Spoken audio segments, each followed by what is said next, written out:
तारीख 25 अप्रैल 2014 ईस्पू। फिनलैंड में नोकिया के हेडक्वार्टर्स का माहौल बिल्कुल शांत है। एक ऐसी कंपनी जो कुछ साल पहले तक पूरे प्लैनेट पर मोबाइल मार्केट की एब्सोल्यूट किंग थी, जिसने हर दो में से एक इंसान के हाथ में अपना फ़ोन पहुंचाया था, वो आज हमेशा के लिए बिक चुकी है। माइक्रोसॉफ्ट ने नोकिया के मोबाइल बिजनेस को सिर्फ 5.44 बिलियन यूरोज़ में ख़रीद लिया है। सोचिए, एक ऐसा ब्रांड जो कभी फिनलैंड की जीडीपी का 4% कंट्रोल करता था, उसका मोबाइल एम्पायर सिर्फ 2000 दिन के अंदर पूरा ख़त्म हो गया। लेकिन कैसे? क्या नोकिया के पास पैसा नहीं था, या उन्होंने इनोवेशन करना छोड़ दिया था?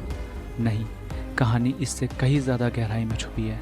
ये कहानी है कॉर्पोरेट एरोगेंस, इंटरनल फियर और एक ऐसी साइकोलॉजिकल गलती की जिसने एक टेक जायंट को हिस्ट्री के पन्नों में दफन कर दिया।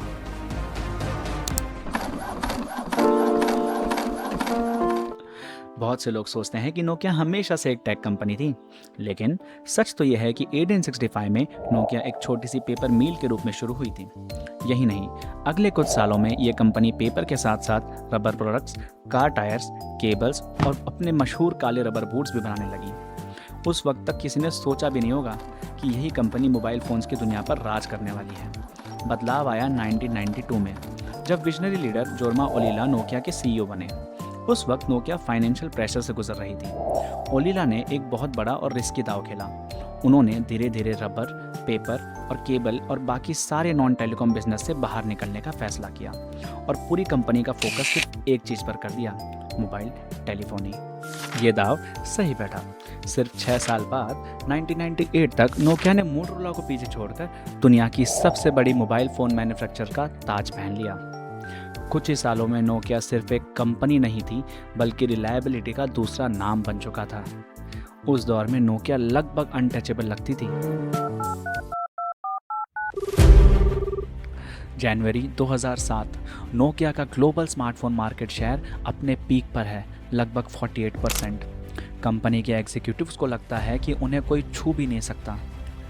लेकिन इस बेइंतहा सक्सेस के पीछे एक ऐसी आदत पनप रही थी जो आगे चलकर नोकिया को ले डूबने वाली थी। उस दौर में खासकर अमेरिका और यूरोप के कई मार्केट्स में मोबाइल फ़ोन ज़्यादातर AT&T, वेराइजन और वोडाफोन जैसे टेलीकॉम ऑपरेटर्स के थ्रू बिकते थे। इन ऑपरेटर्स का फ़ोन के सॉफ्टवेयर, ब्रांडिंग और कुछ फीचर्स पर काफ़ी असर होता था। नोकिया ने सालों तक अलग अलग कैरियर्स और मार्केट के लिए एक ही फ़ोन के कई वेरिएंट्स बनाए, ताकि हर ऑपरेटर के रिक्वायरमेंट्स पूरी की जा सके। धीरे धीरे कंपनी का ज़्यादा फोकस कैरियर्स को खुश रखने और कस्टमाइज हार्डवेयर बेचने पर हो गया, जबकि एंड कस्टमर्स की चेंजिंग एक्सपेक्टेशंस पर उतना ध्यान ही नहीं दिया गया। और फिर आते हैं स्टीव जॉब्स, जिन्होंने इस गेम के सारे रूल्स ही बदल दिए। जब एप्पल अपना पहला आईफोन बना रहा था, स्टीव जॉब्स ने AT&T के साथ एक ऐसी डील की जो उस दौर में सुनना लगभग नामुमकिन सा था। एप्पल ने साफ कर दिया कि आईफोन का हार्डवेयर, सॉफ्टवेयर और यूज़र एक्सपीरियंस पूरी तरह एप्पल ही कंट्रोल करेगा। कैरियर नेटवर्क देगा, लेकिन फ़ोन का एक्सपीरियंस डिसाइड नहीं करेगा। यही सबसे बड़ा डिफरेंस था। एक तरफ नोकिया अपने फ़ोन्स को करियर की अलग अलग रिक्वायरमेंट के हिसाब से कस्टमाइज़ करने में लगा था।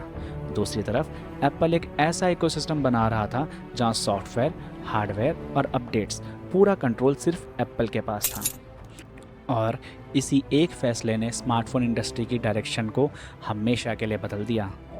जब जनवरी 2007 में आईफोन लॉन्च हुआ, तो नोकिया के एग्जीक्यूटिव्स ने पब्लिकली कहा कि ये हमारे लिए कोई थ्रेट नहीं है।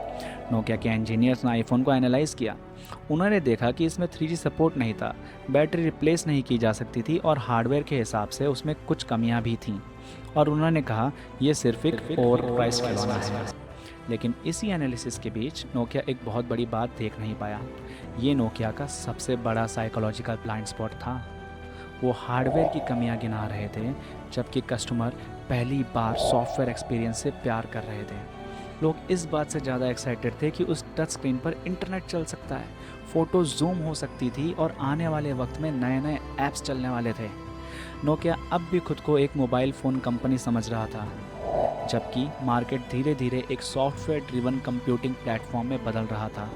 और जब तक नोकिया ने इस बदलाव की असली गहराई को समझा, तब तक उसके पैरों के नीचे से ज़मीन खिसक चुकी थी। चलिए थोड़ी देर के लिए नोकिया के अंदर चलते हैं ताकि असल सच्चाई सामने आए। नोकिया के सारे स्मार्टफोन्स एक लेगेसी ओएस पे चलते थे जिसका नाम था सिम्बियन। सिम्बियन को बनाया गया था उन पुराने बटन वाले फ़ोन्स के लिए, ना कि एडवांस टच स्क्रीन्स के लिए। इसका कोड वक्त के साथ इतना उलझ चुका था कि सॉफ्टवेयर इंजीनियर्स इंटरनली उसे स्पगेटी कोड कहते थे। अगर एक इंजीनियर को टच सिस्टम के लिए एक नया ड्रॉप डाउन मेन्यू जैसा छोटा सा चेंज भी करना होता तो उसे हज़ारों लाइन के इंटरकनेक्टेड कोड को मैन्युअली बदलना पड़ता था, जिससे बाकी के 3 फीचर्स क्रैश हो जाते थे। 2009 में उन्होंने जल्दबाजी में लॉन्च किया नोकिया N97, जिसे मार्केट में मीडिया ने आईफोन किलर बनाकर पेश कर दिया गया था। लेकिन लॉन्च होते ही इसका सॉफ्टवेयर क्रैश करने लगा, टच फ्रेम रेट लैगी हो गया और लोगों ने इसे एक बड़ा डिज़ास्टर करार कर दिया। लेकिन सबसे बड़ी प्रॉब्लम सिर्फ सॉफ्टवेयर नहीं थी। इनसीड और R2 यूनिवर्सिटी की रिसर्च के मुताबिक नोकिया के अंदर धीरे धीरे एक कल्चर ऑफ फियर डेवलप हो चुका था। मिड लेवल मैनेजर्स अपने सीनियर लीडरशिप को बुरी खबर देने से डरते थे। उन्हें लगता था कि अगर उन्होंने सॉफ्टवेयर की असली प्रॉब्लम्स या प्रोजेक्ट डिलेस को खुलकर बताया तो उनके करियर पर बुरा असर पड़ सकता है। नतीजा ये हुआ कि टॉप लीडरशिप तक अक्सर फिल्टर्ड और ओवरली ऑप्टिमिस्टिक इन्फॉर्मेशन पहुंचती रही। लीडरशिप को लगता था कि सब कुछ कंट्रोल में है, जबकि अंदर ही अंदर कंपनी स्मार्टफोन रेस में पीछे छूटती जा रही है। सितंबर 2010 नोकिया के बोर्ड मेंबर्स ने एक बड़ा कदम उठाया। उन्होंने कालासुओ को निकालकर नया सीईओ हायर किया, स्टेफन एलोप, जो माइक्रोसॉफ्ट के बिजनेस डिवीज़न के चीफ थे। एलोप ने आते ही कंपनी की ख़राब हालत देखकर एक ऐसा मेमो लिखा जो हिस्ट्री में अमर हो गया, the burning platform memo. Elope ने लिखा, हम एक ऐसे समुद्री प्लेटफॉर्म पर खड़े हैं जिसमें आग लग चुकी है। हमारे पास 2 ही रास्ते हैं, या तो हम इस आग में चलकर मर जाएं या फिर हम इस प्लेटफॉर्म से उस ठंडे काले और गहरे समुद्र में कूद जाएं। लेकिन एलोप ने समुद्र में कूदते वक्त एक ऐसी चॉइस की जिसने सबको हैरान कर दिया। उन्होंने एंड्रॉयड के बढ़ते हुए सैलाब को ज्वाइन करने से साफ मना कर दिया।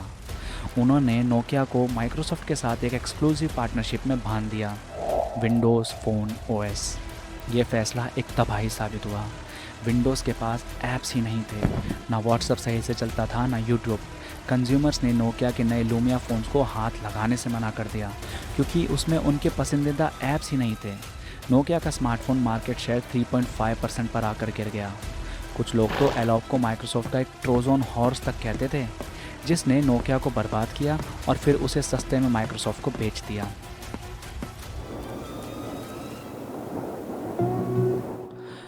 बिजनेस स्कूल्स में एक बड़ा मशहूर कॉन्सेप्ट पढ़ाया जाता है जिसे कहते हैं द इनोवेटर्स डिलेमा।